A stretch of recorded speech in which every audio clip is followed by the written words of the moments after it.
Well, good morning, church. It's great to be back with you. This morning, if you've got your Bible, turn to Matthew chapter 12. We have reached the 12th chapter of Matthew as we've been studying through this whole book for the last almost 2 years now. And when we get to chapter 12, we get to a really unique place in Matthew. We reach a tipping point in the ministry of Jesus. And you're going to see that tipping point, exactly what that means in his ministry today. Up until this point, Jesus has been observed by, and for the most part, disliked by the scribes and Pharisees.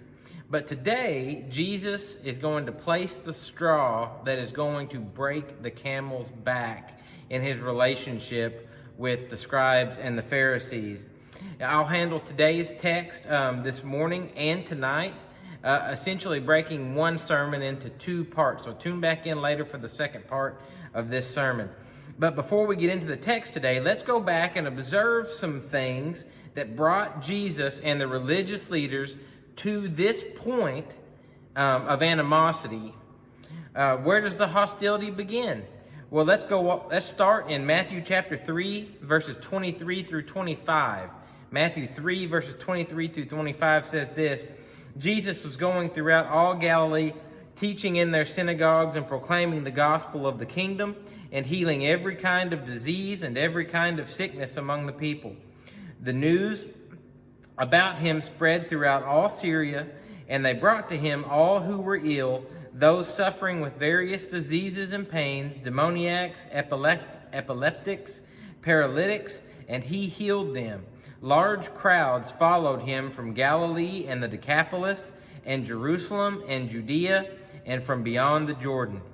Now, it should be noted that prior to beginning his ministry, Jesus had no known enemies, none whatsoever. Nobody even suspected up until he began his ministry who he was. But once the crowds began to gather, an inevitable part of those crowds were the religious leaders who, believe me, took particular notice of Jesus for two reasons. One, the men he called to follow him were ordinary, uneducated men. And they, on more than one occasion, point that out. And two, he showed no interest in joining the religious leaders of the day. In Matthew chapters 5 through 7, Jesus delivers his great sermon, the one that we refer to as the Sermon on the Mount. It should have been the most wonderful news that anyone had ever heard. And it was to some of the people. But his teaching was the complete opposite of the teaching of the religious leaders, who by this point had manipulated the scriptures and added so many of their own teachings to the scriptures that the original intentions of God had been lost. The first words from his mouth in his great sermon were an incredible indictment to the religious leaders of the day. Blessed are the poor in spirit, for theirs is the kingdom of heaven. Matthew 5:3. There were none more full of pride than the scribes and the Pharisees, and Jesus began his sermon by saying that heaven belongs to those who are humble. Jesus goes on to say that his followers are the light of the world, evangelistic in their nature. The scribes and Pharisees, they were an exclusive group. They were not evangelistic in nature. They were a light to nobody. And they did not seek out people to share God's good news with. In Matthew chapter 5, verse 20, Jesus has his first direct confrontation with them in the form of a teaching rebuke. He says in the Sermon on the Mount, "For I say to you that unless your righteousness surpasses that of the scribes and Pharisees, you will not enter the kingdom of heaven." You see, they thought and they taught that they were righteous, that they had achieved righteousness, and that it was possible for man to achieve righteousness. Jesus says that their righteousness is not righteousness at all. And he says that because their righteousness is man-made. It is man-achieved.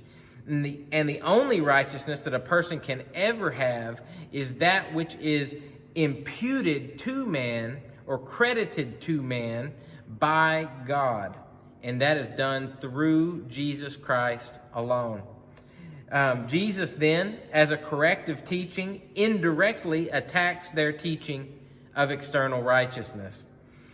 He takes their teaching regarding murder, adultery, divorce, oath-making, revenge, and love, and teaches the heart principles that God had in mind when he made his law.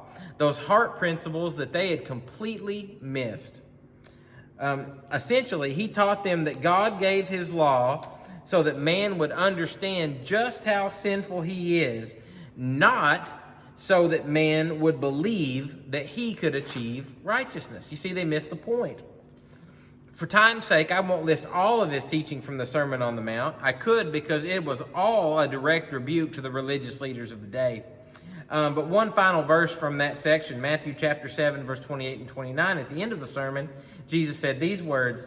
When Jesus had finished these words, the crowds were amazed at his teaching, for he was teaching them as one having authority, not as their scribes. When Jesus taught, he didn't quote other rabbis or use words from other men to give weight to what he said. He spoke as if he were the very Son of God, which would have been a terrible thing for a person to have done if he were not, in fact, the Son of God. Tragically, the scribes and the Pharisees, they recognized the greatness of Jesus in his teaching and in his miracles.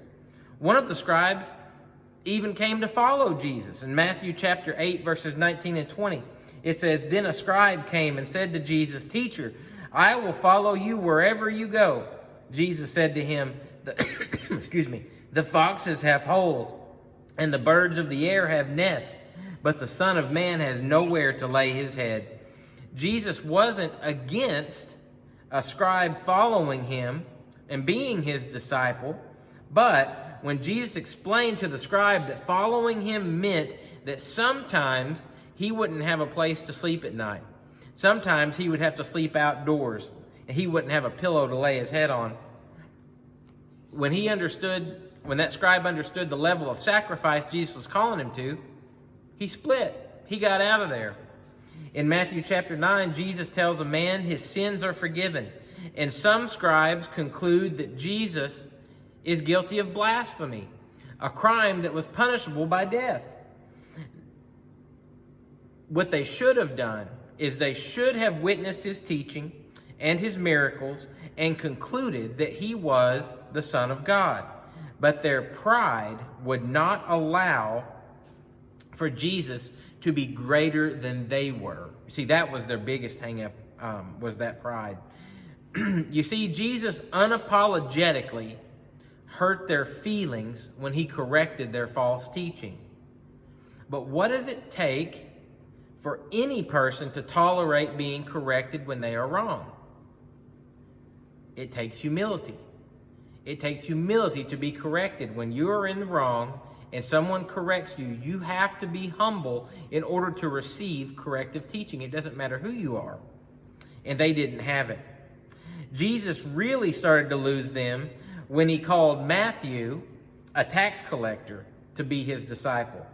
After Jesus called Matthew to be his disciple, in Matthew chapter 9, verses 11 through 13, here's where that scene picks up. They said to the Pharisees, said to Jesus' disciples, Why is your teacher eating with tax collectors and sinners? But when Jesus heard this, he said, It is not those who are healthy who need a physician, but those who are sick. But go and learn what this means. I desire compassion and not sacrifice, for I did not come to call the righteous, but sinners. He basically tells them, you've missed the great point of God. His work is to reclaim mankind for himself. He can only save those who understand that they need saving.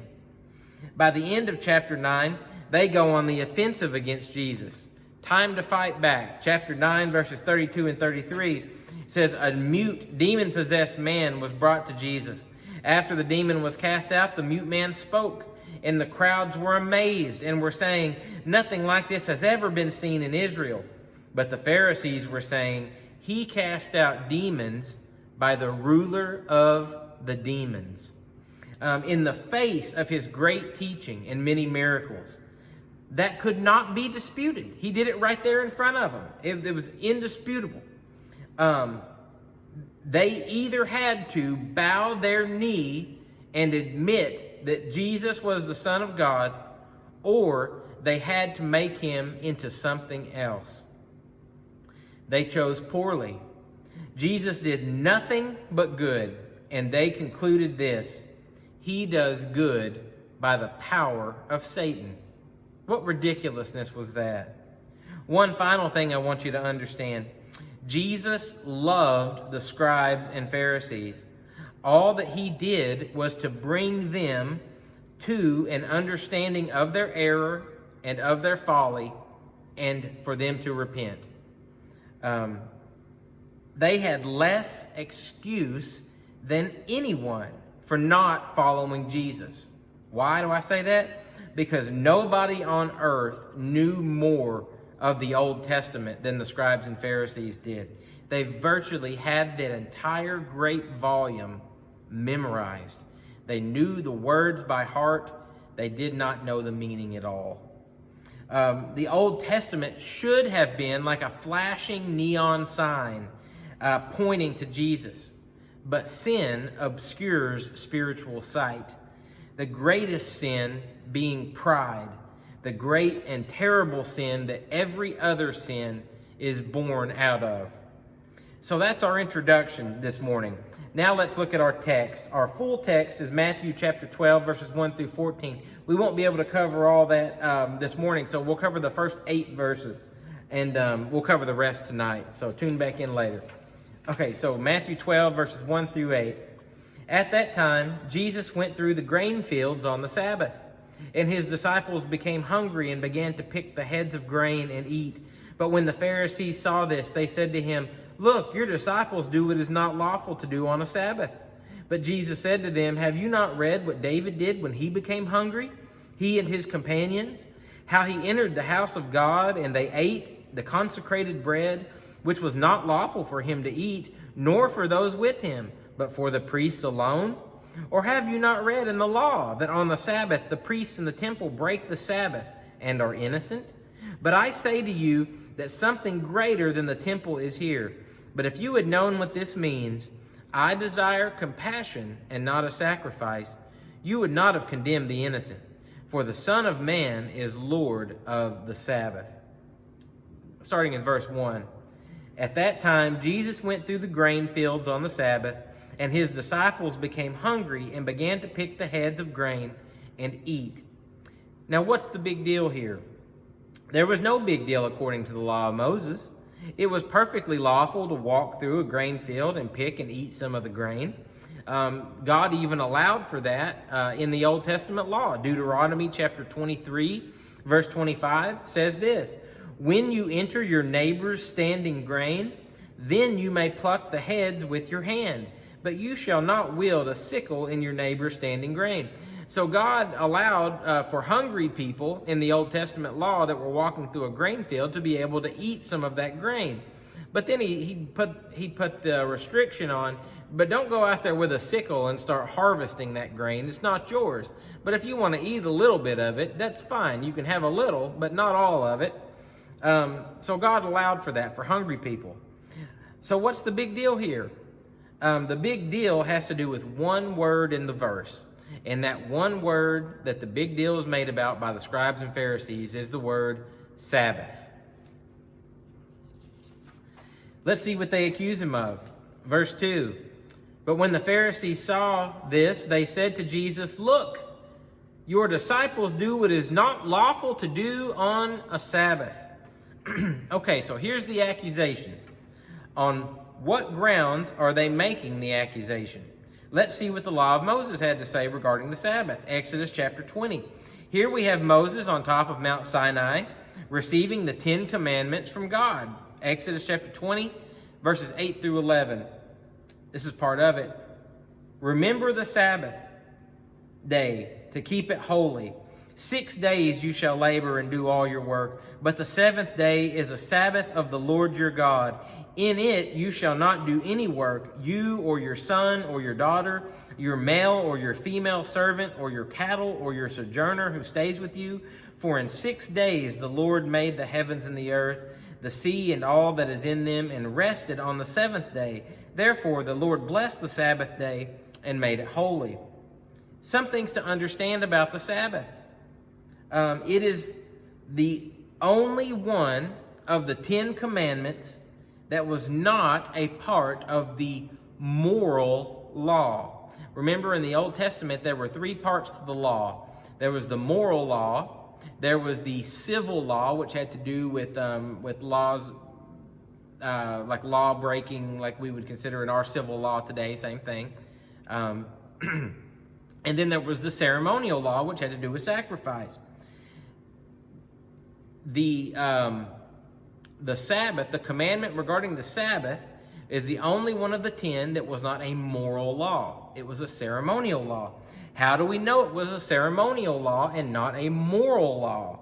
No, one, it was not observed prior to God giving the law to Moses. Just go in your Bible to where the Old Testament, or in the Old Testament in Exodus there, where he gives the 10 commandments. Go back before that. There is no observance of the Sabbath. So we know that it wasn't a moral law. Those that came before Moses, they were not breaking God's moral law by not observing the Sabbath. God established it as part of the ceremonial law. Okay? And, and 2, it is the only commandment not repeated and retaught in the New Testament. Why is that? Because Jesus fulfilled the Sabbath law, because he completely fulfilled the ceremonial law. The Sabbath was a day of rest. Jesus is now our rest. And I'm not going to go into that. That's for another day. But more on that later. When Jesus died on the cross, the ceremonial law was done away with. The civil law was done away with even before that. When was the civil law done away with? Well, the civil law was done away with when God allowed other nations to come in and conquer Israel. And Israel was no longer allowed to enforce their civil laws. Why? Because, well, when you're under Rome, as like in the time of Jesus, Rome makes the laws. You don't get to make your laws on top of their laws. The moral law, though, has always existed and exists still to this day. It's the only part of the law that has not done away with. It's the only part of the law that is still being fulfilled to this day. But in Jesus' years of ministry, the ceremonial law was still in effect. So, the commandment regarding the Sabbath was still in effect. You see, the point of the Sabbath, though, was something that they had missed entirely, being the scribes and the Pharisees. The point of the Sabbath was spiritual, not physical. But in order to have a spiritual rest, God knew he would have to command a physical rest, because he knew that there's no way that if he didn't command men not to work on the Sabbath day, that they were going to work and that they were not going to think of him. They were going to think of their work. They were going to focus on their work. That's why he said in Exodus chapter 20 and verse 9, in it you shall not do any work. So what the accusation of the Pharisees means is that they are accusing Jesus and his disciples of working on the Sabbath. Now, everything within their accusation depends upon the definition of the word work. And who got to define the word work? Well, they did, or according to them, they did. In fact, they wrote 24 full chapters that are just agonizing to read. You can look them up today. You can do a Google search and look them up, and you can read them yourself in the Talmud. But they were 24 full chapters regarding what was allowed to be done and what is not allowed to be done on the Sabbath day. What they did is they turned the Sabbath from a day of spiritual rest to a day of antagonizingly physical rules and regulations. Legalism at its absolute grossest. Oh, and by the way, what on earth are the Pharisees doing following Jesus and his disciples through this grain field? You imagine them hiding back behind the grain, poking their head out. Look, you see what he just did? We've got him now. They're just following him. They're looking for a reason to accuse him of something, anything. They're spying on him. That's what they're doing. Jesus gives them two answers when they accuse him. First in verse 3 and 4. But he said to them, have you not read what David did when he became hungry, he and his companions? How he entered the house of God and they ate the consecrated bread, which was not lawful for him to eat, nor for those with him, but for the priest alone? In 1 Samuel 21, David is on the run from King Saul, who wants to kill him. He and his men are hungry. David goes to the priest, and he asks for some bread. And there's no bread to eat except for the showbread, or it's also called the consecrated bread. It's also called the bread of presence.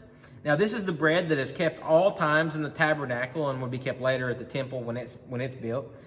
But basically what it came down to, it was 12 giant loaves of bread. And when I say giant, they were big. Each loaf of bread represented one of the 12 tribes of Israel. Just to let you know how big it is, just a fun fact. Each loaf of bread was made with 6.5 pounds of flour. And the only people who were allowed to eat it were who?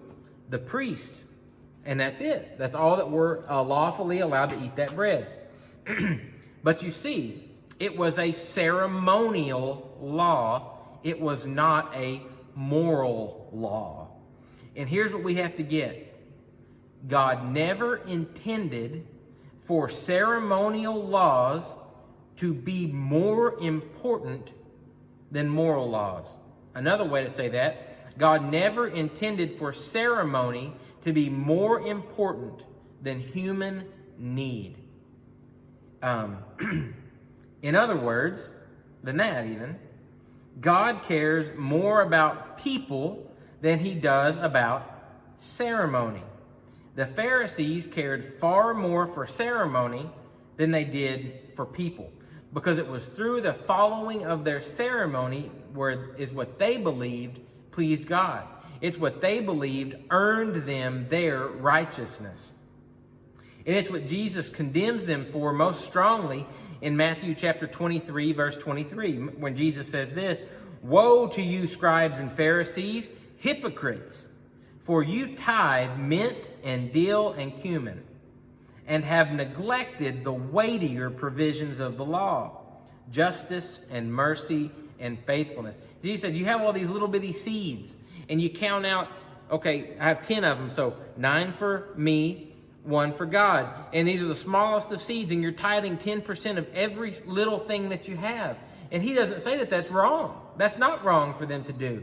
But here's what he says. Look at what he says. He says, you're tithing to all those little bitty seeds, paying super close attention to that detail.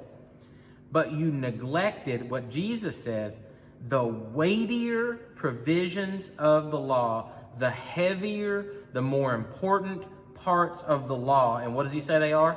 Justice, mercy, faithfulness. You don't care about people.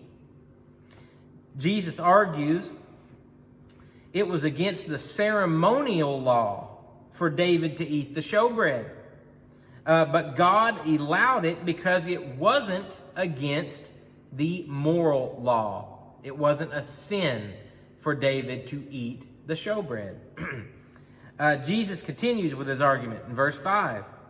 Or have you not read in the law that on the Sabbath the priests in the temple break the Sabbath and are innocent? And you have to understand, each of these times that Jesus says, have you not read?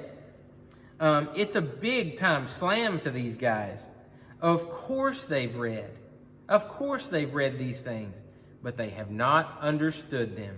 And they don't like being corrected. So how do the priests in the temple break the Sabbath? Jesus says they break it every Sabbath. How do they do it? Simple. They work. The priests had to work on the Sabbath. How did they work? They had to build fires. They had to kill animals. They had to sacrifice those animals, etc. Their Sabbath day was full of work. It was one of their busiest days, yet they were innocent of wrong because they were doing what God commanded of them. It was the ceremonial part of the law. It wasn't the moral part. Now, they had no rebuttal.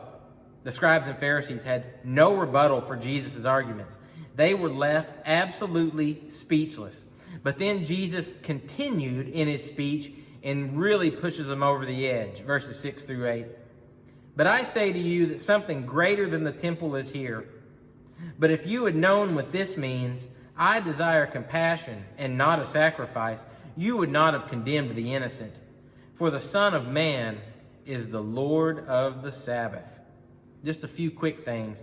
One, Jesus is here claiming to be greater than the temple.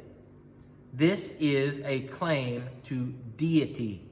This is a claim to be God in the flesh. He quotes Hosea chapter 6 and verse 6 to him, I desire compassion and not sacrifice.